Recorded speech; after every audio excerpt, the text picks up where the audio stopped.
নবম শ্রেণী প্রিয় শিক্ষার্থী হালদার স্যার ইউটিউব চ্যানেল থেকে তোমাদের সবাইকে স্বাগতম। আজকে তোমাদের জন্য আরেকটি নতুন ভিডিও নিয়ে এসেছি। বাংলা মডেল প্রশ্ন 3 নম্বর সেট। ইতিপূর্বে আমি আরও দুটি সেট আমার ইউটিউব চ্যানেলে দিয়ে দিয়েছি। আজকের সেট নম্বর 3, 40 মার্কের একটি স্কুলের প্রশ্ন। আমি বিশ্লেষণ সহ সম্পূর্ণ সমাধান দেখাবো তোমাদের এই ভিডিওতে। কাজে তোমরা যারা এখনও আমার চ্যানেলটিকে সাবস্ক্রাইব করোনি তারা এখনই চ্যানেলটিকে সাবস্ক্রাইব করে বেল আইকনটি প্রেস করে দাও এরকম আরও অনেক ভিডিও পাওয়ার জন্য। আমরা প্রথমেই দেখি, এটা হচ্ছে চাকদা বসন্ত কুমারী বালিকা বিদ্যালয় প্রশ্নটি। এখানে যদি একটু বড় করে দেখি প্রশ্নটি দেখতে পাবো 1 নম্বরে ঠিক উত্তরটি বেছে নিয়ে উত্তর লেখো। এরকম 7টি প্রশ্ন আছে। তারপরে 2 নম্বরে হচ্ছে তোমার 8টি প্রশ্ন, এক বাক্যে উত্তর দিতে বলেছে, 1 মার্কের প্রশ্ন। এবং 3 নম্বর হচ্ছে 5 মার্কের প্রশ্ন, যে কোনো দুটি অথবা আছে, যে কোনো একটি অ্যান্সার করতে হবে। 4 নম্বরে হচ্ছে 2টি প্রশ্ন অ্যান্সার করতে হবে 3টি থেকে। এবং 5 নম্বরে যে কোনো একটি প্রশ্নের উত্তর দাও, এখানেও 5 মার্কের প্রশ্ন আছে। এবং 6 নম্বরে হচ্ছে তোমার গিয়ে হলো যে কোনো একটি প্রশ্নের নির্দেশ মতো উত্তর দাও। তোমরা দেখতে পাচ্ছ এখানে সারাংশ আছে আর আছে হলো ভাবার্থ। হ্যাঁ, তো এই সারাংশ এবং ভাবার্থ যে কোনো একটি প্রশ্ন লিখতে হবে। আর এরপরে যেটা এক নাগারে আমি সম্পূর্ণ প্রশ্ন দেখিয়ে দিলাম, এরপরে আমরা সরাসরি চলে যাব প্রশ্নের উত্তর বিশ্লেষণে। হ্যাঁ, তাহলে প্রথমে যদি দেখি, প্রথমে কি আছে তোমার, প্রথমে 1 নম্বরের প্রশ্ন আছে, সারাটা দিন আপন মনে ড্যাশ মাঝে শূন্যস্থানে বসবে। হ্যাঁ, তাহলে শূন্যস্থানে কি বসবে? ফুলের গন্ধে, ফলের গন্ধে, ঘাসের গন্ধে, না মৌদের গন্ধে? এখানে ঘাসের গন্ধে, কারণ আমরা বিস্তারিত ব্যাখ্যা যদি দেখি, এই লাইনটি নীরেন্দ্র চক্রবর্তীর আবহমান কবিতা থেকে নেওয়া হয়েছে। কবিতায় কবি গ্রাম প্রকৃতি এবং চিরন্তন সৌন্দর্যের বর্ণনা দিতে গিয়ে লিখেছেন, সারাটা দিন আপন মনে ঘাসের গন্ধ মাখে। অর্থাৎ তোমরা কবিতাটা যদি ভালো করে শেখা থাকে তাহলেই কিন্তু উত্তরটা অনায়াসেই দিতে পারবে। এরপরে 1-2 মাহেশ অঞ্চলের প্রসিদ্ধর কারণ। হ্যাঁ, মাহেশ অঞ্চলের প্রসিদ্ধর কারণ যদি দেখি, তাঁতের শাড়ি, গঙ্গা তীরস্থ আবহাওয়া, অন্যতম প্রাচীন রথযাত্রা ও মেলা এটার জন্য বিখ্যাত। কাজে আমরা গল্পটা যদি একটু অ্যানালাইসিস করি, বঙ্কিমচন্দ্র চট্টোপাধ্যায়ের রাধারানী গল্পে মাহেশের বিখ্যাত রথযাত্রার উল্লেখ রয়েছে। পশ্চিমবঙ্গের হুগলি জেলার মাহেশ বহু শতাব্দী ধরে রথযাত্রা রথমেলার জন্য বিখ্যাত। এই ঐতিহাসিক রথযাত্রা বাংলার অন্যতম প্রাচীন রথযাত্রা হিসেবে পরিচিত। এরপরের 3 নম্বরে কামরাঙা হলো, কামরাঙা হলো কি? কামরাঙা যদি আমরা উত্তরটা দেখে নিই, কামরাঙা হলো এক রকমের ফল। জীবনানন্দ দাশ আকাশে 7টি তারা কবিতায় কবি লিখেছেন কামরাঙা, লাল মেঘ। এখানে কামরাঙা একটি ফলের নাম, স্টার ফ্রুট। কবি মেঘের রং বোঝাতে কামরাঙার সঙ্গে তুলনা করেছেন। এরপরে 1-4 কি আছে? পক্ষী বিজ্ঞানী সম্মেলনে শকুন পেপারের বিষয় ছিল। আমরা যদি দেখি এখানে কী ছিল, উত্তর হবে হলো করভাসের ইতিহাস। করভাসের ইতিহাস কেন?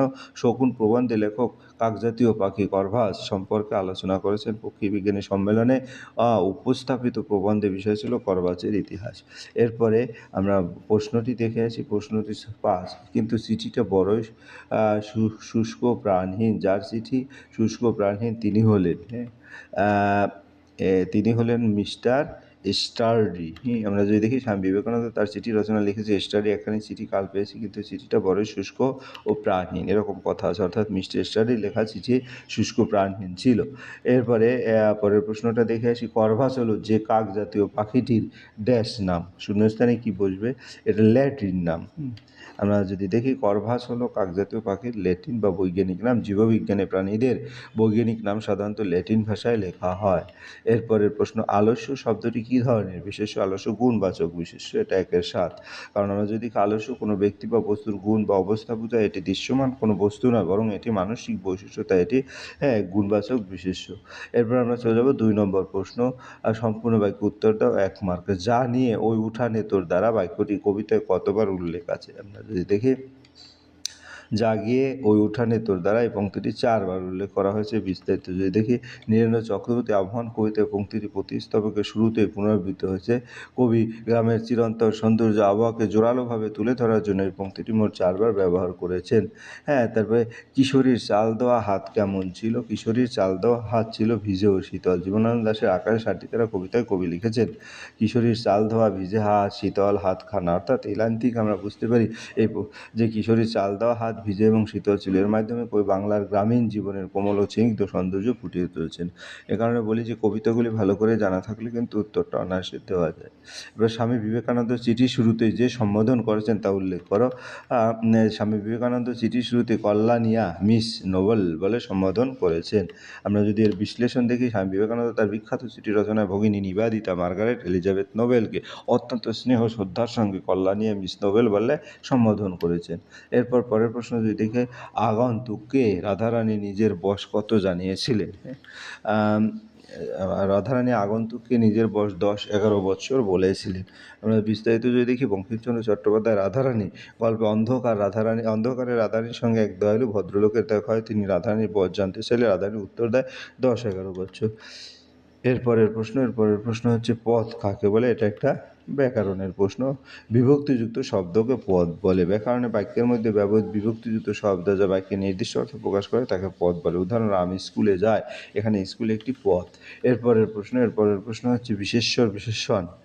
পদের একটি বাক্য উদাহরণ দাও।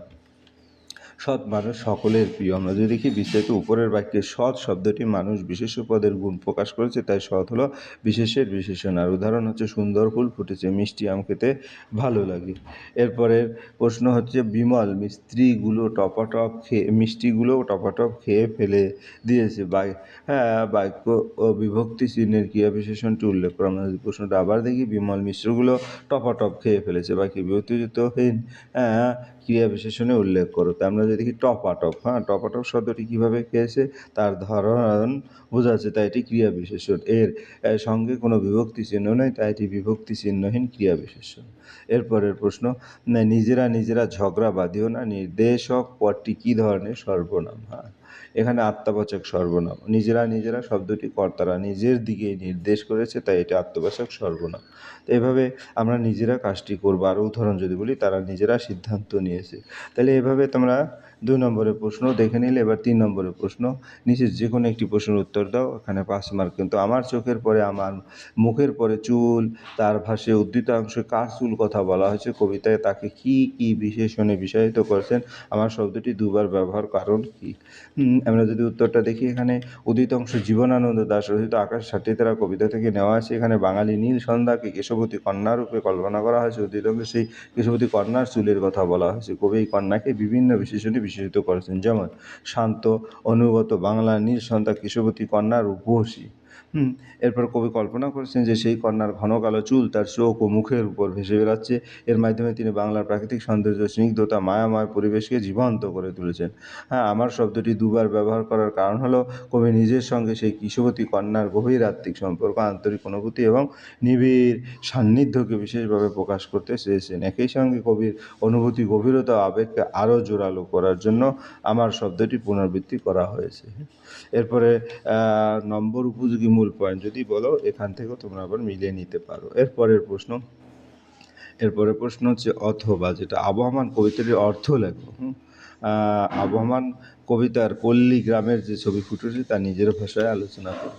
তা আবহমান শব্দের অর্থ হলো চিরন্তন, চিরকাল ধরে চলে আসছে এমন, অনাদি অনন্ত বা যুগ যুগ ধরে প্রবাহমান। নীরেন্দ্রনাথ চক্রবর্তী আবহমান কবিতায় বাংলার পল্লী জীবনের এক চিরন্তন ও মনোরম ছবি ফুটে উঠেছে। কবি গ্রামের উঠোন, লাউ মাচা, ছোট্ট ফুল, সন্ধ্যার বাতাস, নদীর হাওয়া, কুন্দ ফুলের হাসি এবং প্রকৃতি নানা উপাদানের মাধ্যমে বাংলার গ্রামের সৌন্দর্য তুলে ধরেছেন। কবির মতে মানুষ চলে যায়, সময় বদলে যায়, কিন্তু গ্রামের প্রকৃতি, মাটি, বাতাস, ফুল, নদী ও জীবনের প্রবাহ কখনো শেষ হয় না।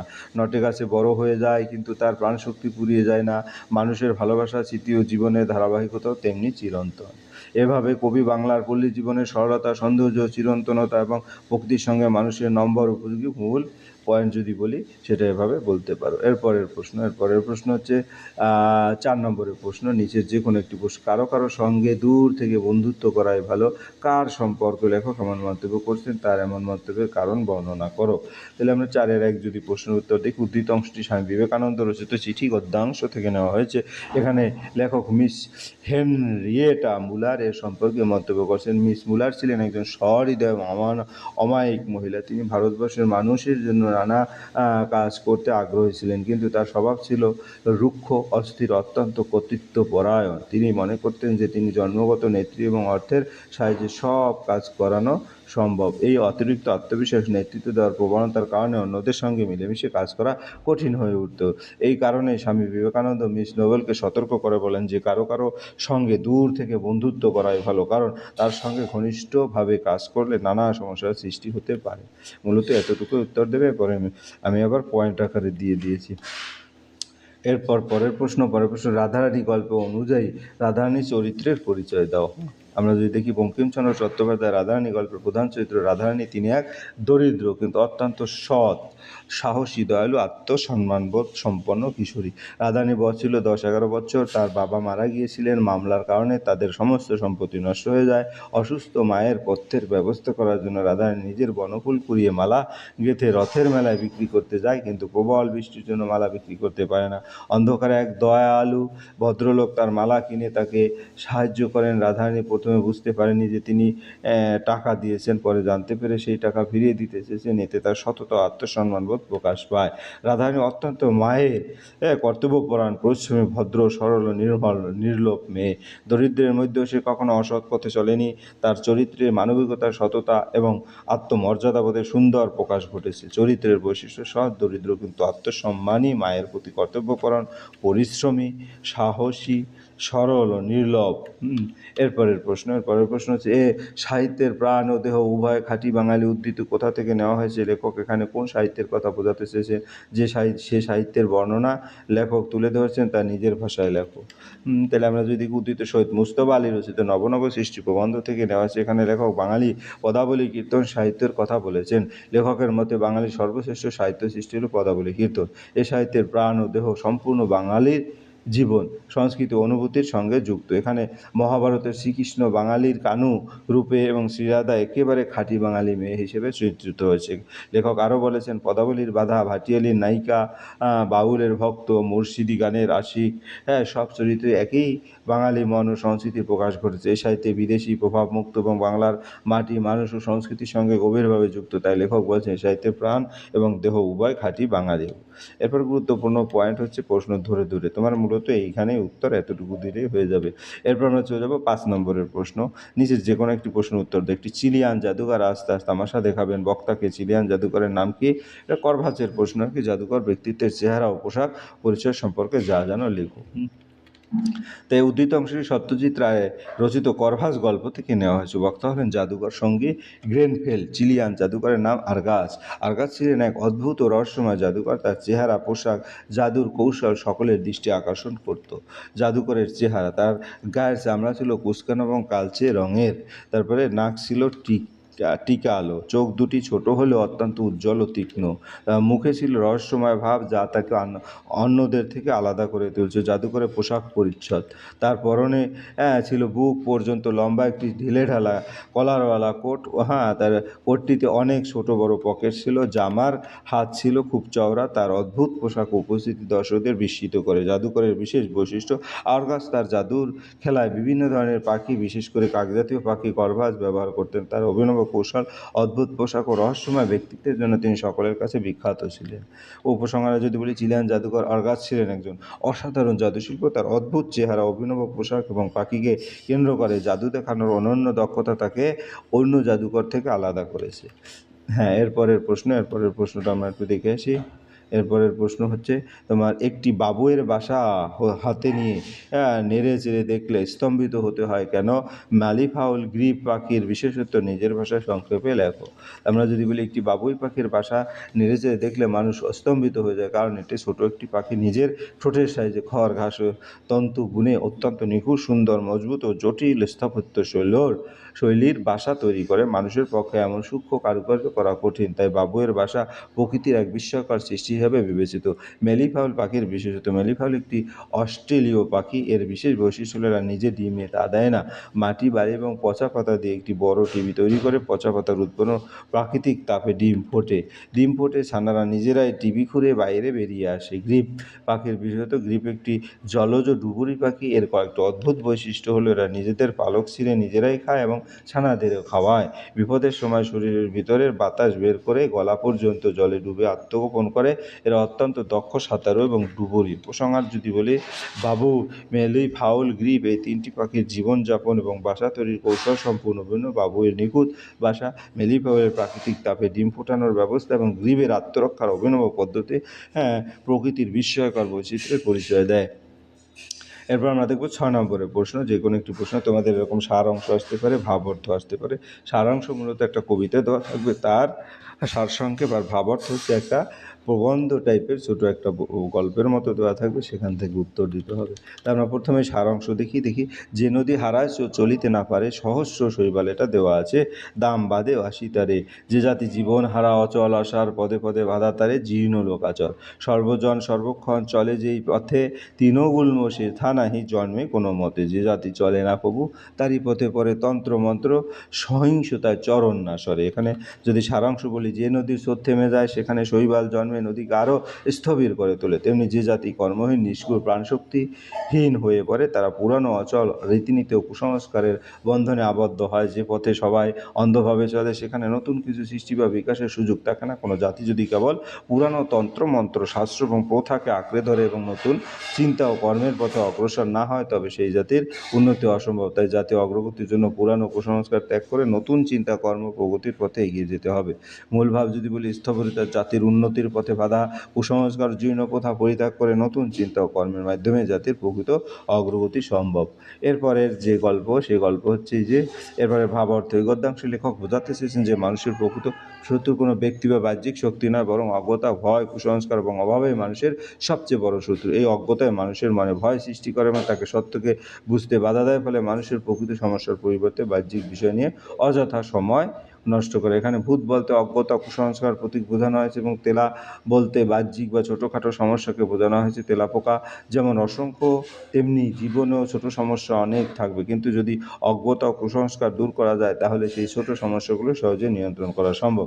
লেখক তাই মানুষকে অজ্ঞতা, ভয় এবং কুসংস্কারের বিরুদ্ধে সংগ্রাম করে জ্ঞান, যুক্তি, বোধ এবং সাহসের মাধ্যমে প্রকৃত উন্নতির পথে এগিয়ে যাওয়ার আহ্বান জানিয়েছে। আর ফাইনালি মূলভাব যদি বলি, অজ্ঞতা, ভয় ও কুসংস্কারে মানুষের প্রকৃত শত্রু। এগুলো দূর করতে পারলে জীবনে অন্যান্য ছোটোখাটো সমস্যাকে সহজেই মোকাবেলা করা যায়, ব্যক্তি ও সমাজের প্রকৃত উন্নতি সম্ভব। এই ছিল তোমার এই ভিডিও আদ্যপ্রান্ত, অর্থাৎ এই প্রশ্নটির সমস্ত উত্তর বিশ্লেষণ করে শেষে বলবো। ভিডিওটি দেখার জন্য অসংখ্য ধন্যবাদ। ভিডিওটি ভালো লাগলে লাইক, কমেন্ট, শেয়ার করতে ভুলবে না। আজ এই পর্যন্তই। ধন্যবাদ সবাই। वीडियोस बनाने हैं, फिल्मोरा है ना।